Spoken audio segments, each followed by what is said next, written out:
Hello friends, welcome back. Today I bring new words. Mwiriwe nshuti, uyu munsi nabazaniye amagambo mashya. If you new here, kandi mwese mugomba kuyakurikira akabagirira akamaro. For more videos.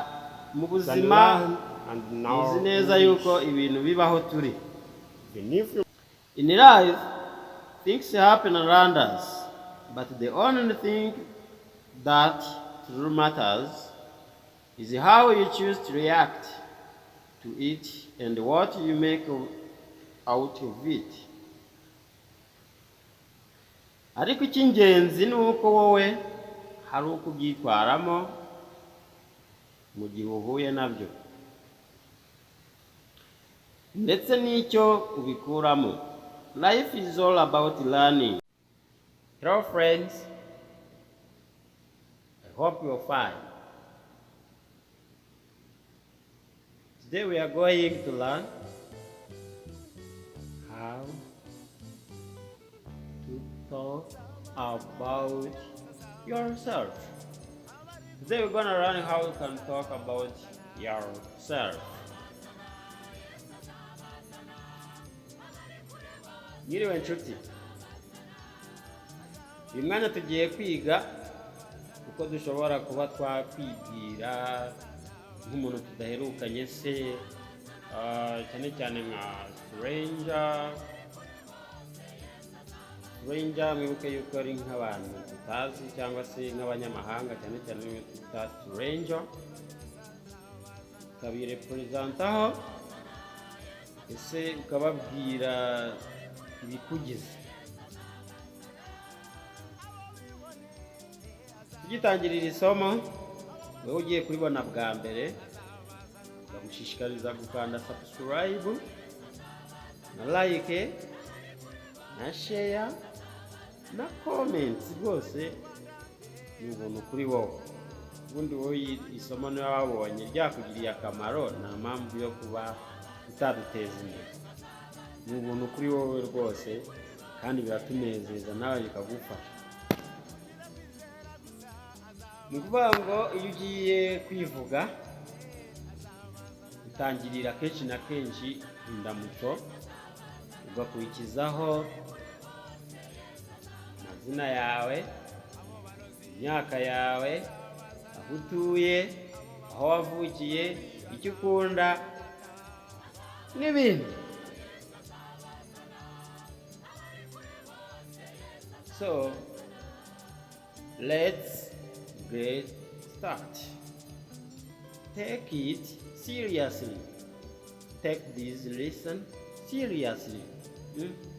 Bifate nk'ibintu bitari iby'umujenjeko, bifate nk'ibintu by'impamo, mbese nk'ibintu ugiye kubona, ukabona ko ahantu hose wagenda ukirepresenta, ukivuga utariye iminwa, utagiye kureba hirya no hino. Kandi umenye yuko igihe cyose uri kwivuga uri kumwe n'abayobozi, ntabwo ureba hirya no hino ngo icyo baguze ngo utaratare ushakisha izindi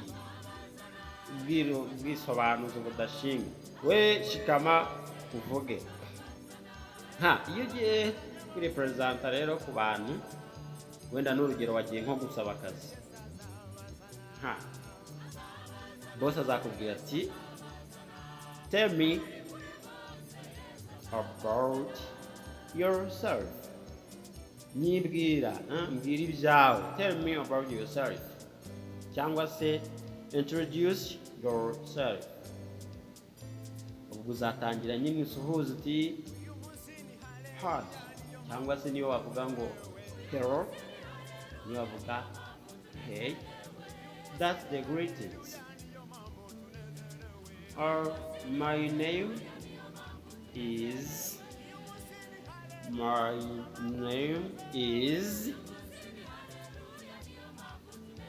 Mugabo Karist. For example, amazina yanjye ni Karisiti. Cyangwa se ukavuga ngo I'm called, nabyo nibyo, I'm called Mugabo Karist.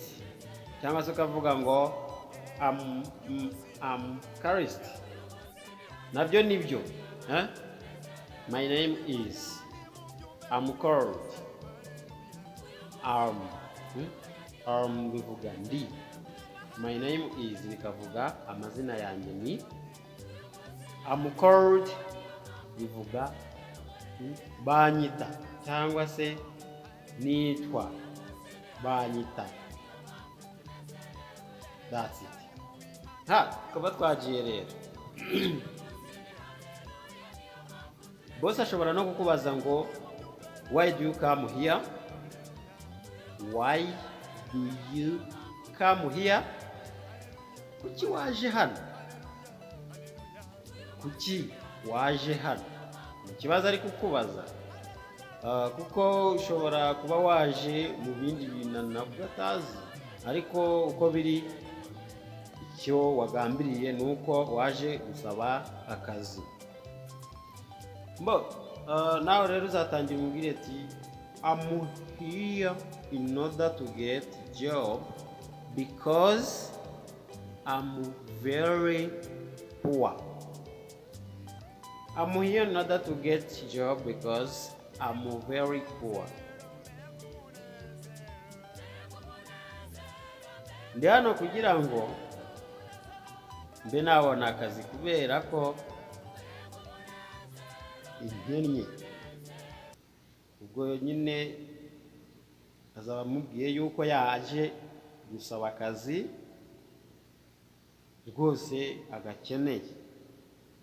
Nibyo. I'm here in order to get job because I'm very poor. Go uzahita wivuga ubwiye ati I'm 33 years old. That's the age. Iyo ni imyaka. Mfite imyaka 33. 33. Imyaka 33.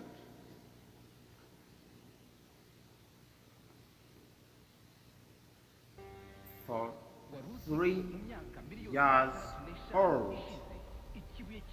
Yes, nibyo. I was born in Ruhango and I'm 5 months children. I was born in Ruhango and I'm 5 years among children. Navukiye muri Ruhango kandi ndi umwana wa gatanu mu bana 8. Navukiye muri Ruhango kandi ndi umwana wa gatanu mu bana 8. Yes, nibyo. I grew up in Kigali City. I grew up in Kigali City. Nkaba narakuriye muri Kigali. Urabizi ko aho wavukiye ushobora kuba warahavukiye ariko ntuharererwe, ntuhabonera ubuzima bwuzuye, ugahita wimuka ukajya mu kandi gace. Niyo mpamvu bavuga ngo I grew up in Kigali City.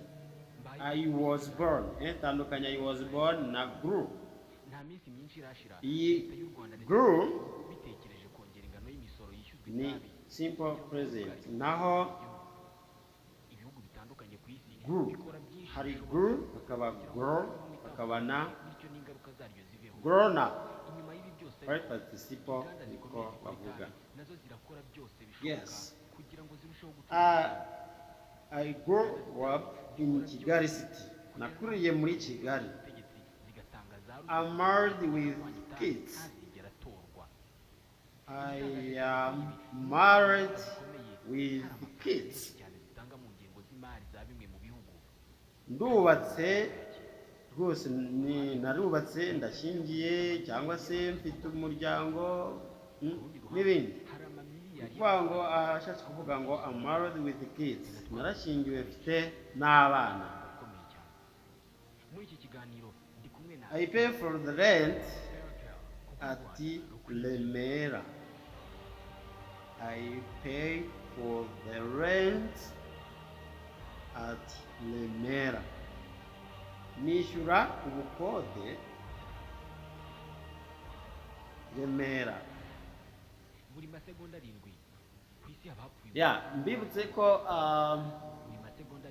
iyo ugiye kuvuga I was born ni ukuvuga ngo iriya I was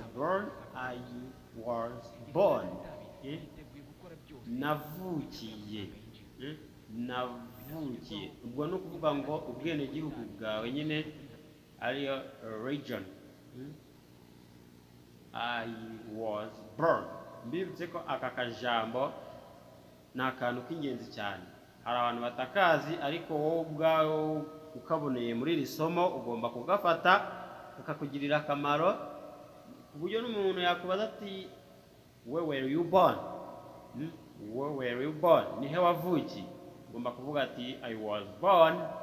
Wavuga Ruhango, wavuga Gitarama, wavuga Kigali, ni weho uzaba uhaza ahantu wavukiye. Ikindi ni kuvuga ngo birazwi ko hari ikindi kintu usanzwe wakoraga, uravuga ati I'm a teacher. Ndi umwarimu.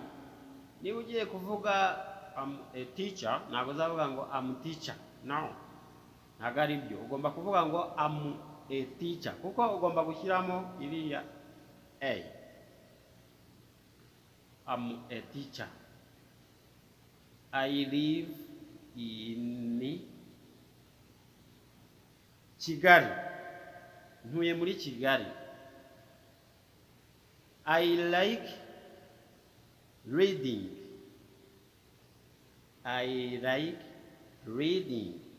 Nkunda gusoma. I like play the football, play the game,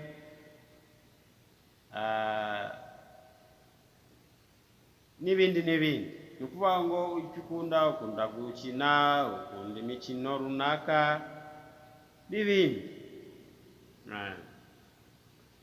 Noneho mu bindi ukavuga ati I don't like, sinkunda, I don't like iruma. Thank you very much. Subscribe na like ahangaha, ubundi buduhaye iryo nota kugira ngo mube mudushyigikiye.